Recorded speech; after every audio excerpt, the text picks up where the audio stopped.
Hello everyone, welcome to Everyday Entrepreneur. This is episode 13 and my name is Emily Steele. If you haven't already watched the previous 12 episodes, I think 13.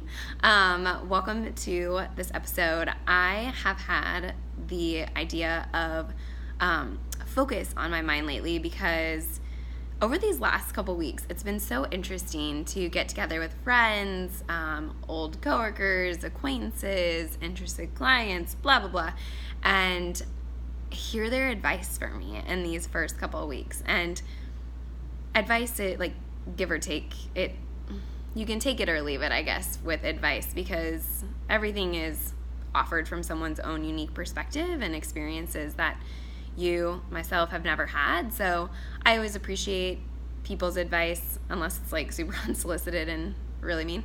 But I tend to get advice from people that says I should really focus on one thing, that I really need to stay the path in one area and really focus on one thing. And I guess for me, I like that idea in theory, but it definitely has never really served me well. There might be a time in my life where it does, but for me, I think that what I've observed over time is that people typically say the most successful people focused on one thing, they poured all of their energy into it, and there's this story in our society that says you build one thing at a time and that's how you become successful, whatever successful means. I think, again, that's another word that totally varies based on who's talking about it and context. But I want to rewrite that story and think about building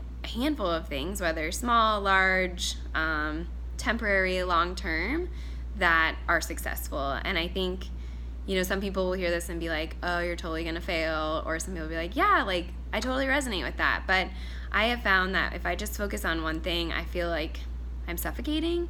So I love taking ideas and growing them and then continuing to find ways to grow and evolve and upsell and cross-sell and think through all of those areas of a business or a project or an opportunity.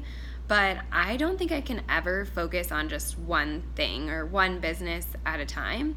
And I really had to come to terms with that. And I'm still having to come to terms with it because there's almost this guilt I feel when I explain the handful of things that I do with my time, whether it's for fun or volunteering, which is also fun most of the time, or for business and things like that. I think it's overwhelming to people to think about having so many different roles and things going on, but I have found over time that it is so energizing to me.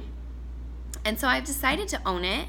I've decided to really lean into the fact that I love doing multiple things and I can balance my time and energy in a variety of ways. And, and sometimes it fails, right? Too much going on and I'm stressed. But for me, my kind of sanity, I try to gauge my level of sanity by how much sleep I'm getting. If I get stressed, I really feel unwell, and I haven't felt that way very often, and I haven't felt that way recently, even though I'm adding significantly to my plate. I also have a lot more time, and I'm finding ways to be as efficient and effective as possible. So it's just about being creative with your time and resources. No, my cats have both joined.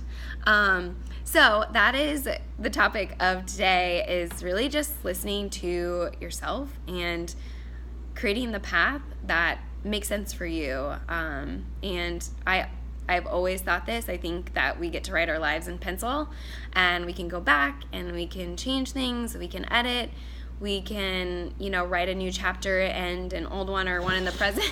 And there's a cat fight going on. Sorry. It's very uninspiring now, but essentially we get to be authors of our own life, and that we get to decide what's right for us and when it's right and how it's right and who it's right with and everything in between. So I'm going to hop off before there's a full-out brawl. So have a beautiful Wednesday, and we'll see you tomorrow.